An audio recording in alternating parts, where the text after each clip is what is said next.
This is a very special episode of me talking about autism.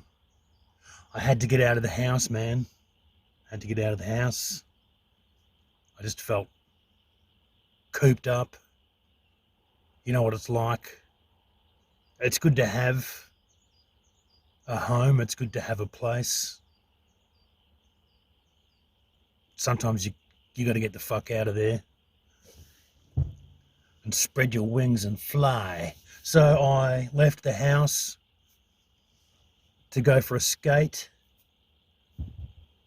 I say skate, but it's an electric skateboard. I mean, that's not really skating. However, I left the house for a skate, and as I was driving to the skate spot, which is a short drive from where I'm currently living, it started to rain. And I got really angry. Yesterday I was trying to make a video at home and it wasn't coming together.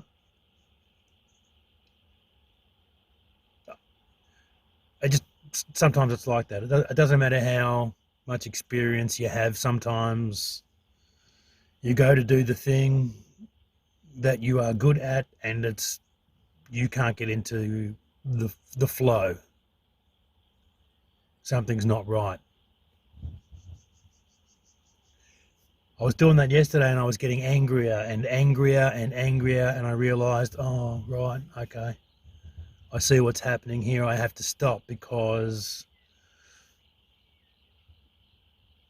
you know, being angry, that comes through in the work, and I don't want that. I used to make angry videos, and it was a mask. I didn't realize it was a mask that I was wearing to sort of present my very real anger in a way that was palatable, so that it wasn't just a tantrum or whining.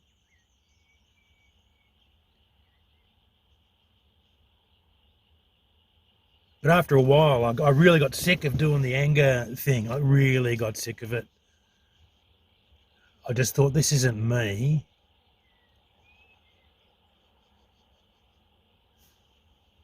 I know I do have anger, but anger isn't my whole shit. Anyway,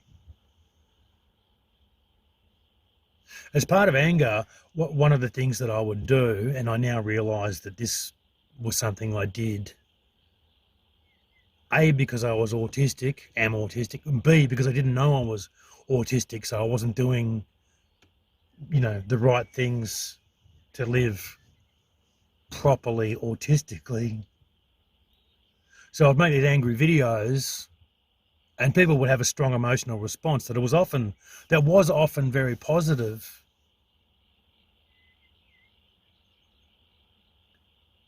But some of it was negative. And I would get angry at these people and I would make videos about the comments that they made. So it's like a stand-up comic, and I am a stand-up comic. I think I'm a stand-up comic.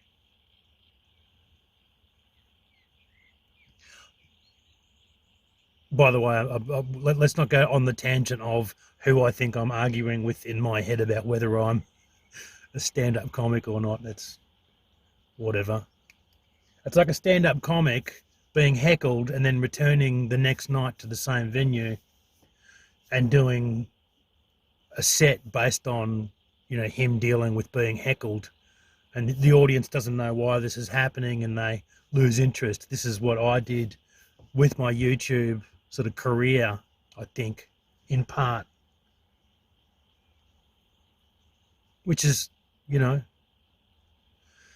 I was going to say it's fine. It's not fine. It's fucked. It's like all of this shit that's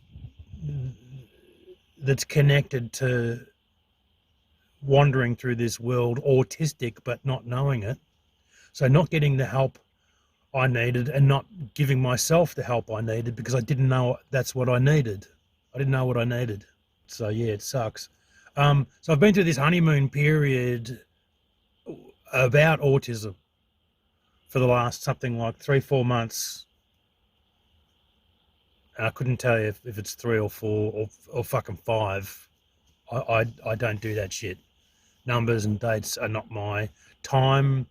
Operates differently for me. I now know that's because of that's an autistic thing. Time.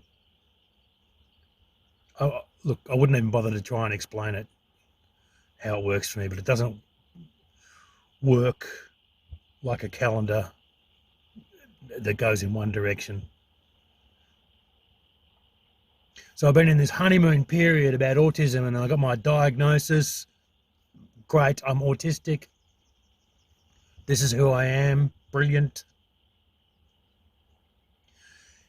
And I've been getting this feedback from people since I've been making videos about autism. And of course, because I scared away most of my audience, a long time ago with my, out of control behaviour, the numbers aren't huge. It's not a huge viewage, viewosity, but I get really strong feedback from people. And one of the things that I'm hearing is people who've had a diagnosis and are now very, very, very fucking angry because they've been made to eat a lot of shit in their life. And I've spoken with people who don't want to have relationships with neurotypical people, because neurotypical people don't make the effort to understand anyone who's different. Obviously, neurodiverse people are different. I've certainly had the experience of explaining things about my life, to friends, and just have been met with blank stares, That's been a very lonely experience. And this is another aspect of the autism experience that I've been hearing about a lot from people, is experiencing just incredible loneliness. I've definitely been there. I have spent despite the fact that I live with a woman and have been with her for over 20 years, I've spent most of my time for the last 20 odd years alone. I work alone. The pandemic didn't help.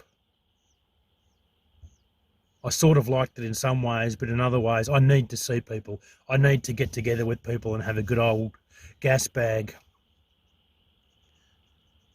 And it always tends to be other weirdos. It turns out a lot of the people that I love the most turns out that they're neurodiverse, the people that I find really easy to get on with, and that I can, we can talk for hours and have a great time. But there hasn't been anywhere near enough of that because I've actually avoided a lot of social situations because so neurotypical people are quite happy to talk about nothing. They'll talk, about the weather. They'll talk about things in a very surface way that's almost specifically designed to not go anywhere interesting. It's just small talk, and I can't stand it. It drives me up the wall. Small talk makes me extremely anxious. So I avoid things that make me extremely anxious. So entirely harmless social gatherings that I should be at because there are people there that I otherwise believe should be part of my life, I will avoid these occasions, and have done so, I think, 80% of the time, because I can't come at small talk. I can't feature that fucking shit. Get it out of my face. I fucking hate it. Even with what I know about decades of being actually alive and my newfound knowledge of autism, which I'm trying to learn as much as I can. I don't understand what small talk is or what it's for. Why are you doing this? Please talk about things of substance. The world is burning. Autistic people have special interests. My special interest, well, there's several, but one of them is that the world is burning and that we should be doing something about it. My special interest is revolution. It is. And to me, most neurotypical people seem to have a special interest that is ignoring what's going on. Their special interest seems to be doing everything they can to not pay attention to what's really happening. So that's a very lonely, place to be. That's why I like doing stand-up comedy, because it's, I got involved in stand-up comedy, and one of the things I didn't expect was making loads of new friends who are fuckheads. You're all fuckheads. I love you. I'm a fuckhead too. I love being a comedy fuckhead. One of the things I loved about stand-up comedy is we're all fuckheads. We're all alone doing it. We all die on stage alone or win. Well, when you win, actually, it's more of a communal thing because everyone wants to celebrate with you. If someone you like does well on stage, you want to celebrate with them.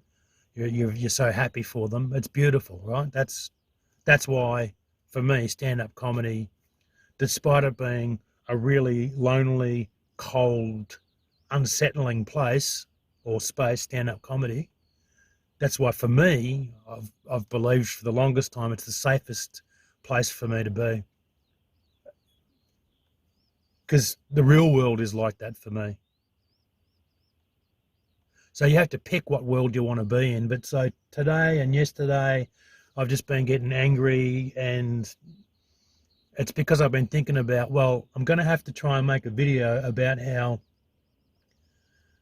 autistic people are telling me about their anger and loneliness, particularly people who've been diagnosed later in life. And in some ways, the diagnosis has been a big relief, and in other ways, it's made them understand and really have to come to grips with loneliness and anger that you can't seem to put anywhere. Because all of the advice about what to do with, anger and loneliness, that's all been designed by and for neurotypical people. And I don't even think it necessarily works for them. And I say them, but I mean, I'm not that much different from a neurotypical person. But I am in a fucking minority that is excluded from a lot of the fun stuff. Then again, and this is another thing to just make you lonely and angry. I wouldn't want to be part of that fucking club. It's so fucking boring. How do you live like that? How do you live without being intensely focused on shit that interests you?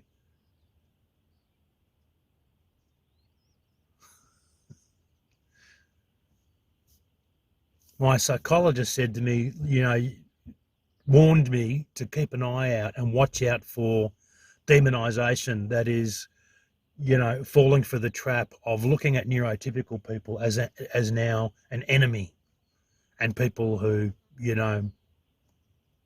I want to piss and shit all over. And it's, and I don't want to do that.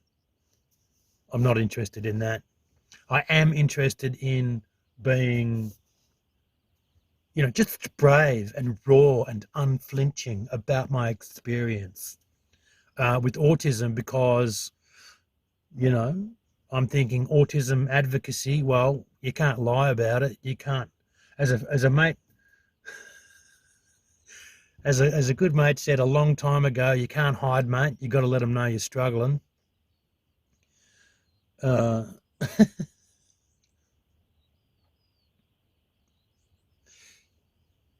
He said that we had taken acid and been wandering around the city of Melbourne since the early hours. We wound up at a bar called the Blue Train, still tripping, and began drinking at about midday, 1 o'clock. We were wearing sunglasses, and then my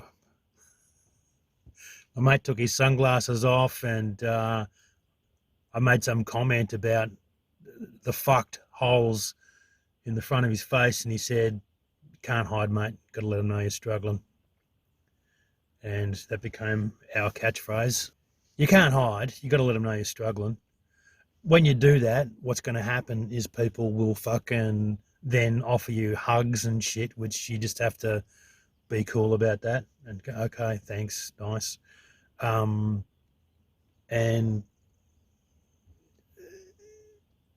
but what else are you going to do if you don't offer anything to the world? The world can't fucking give you anything back. So brilliantly, again, what I've done is taken a situation, a shit situation where I'm fucking, pissed off and I'm frustrated, I'm irritated, and I've created a message of hope. Sometimes what happens when you do this thing that I do, which is start talking with no idea what you're going to say next. It's sort of freestyle talking.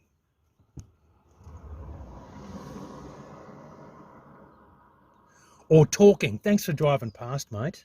Good on you. Yes, I'm Sean Bedlam, and I invented talking. The end.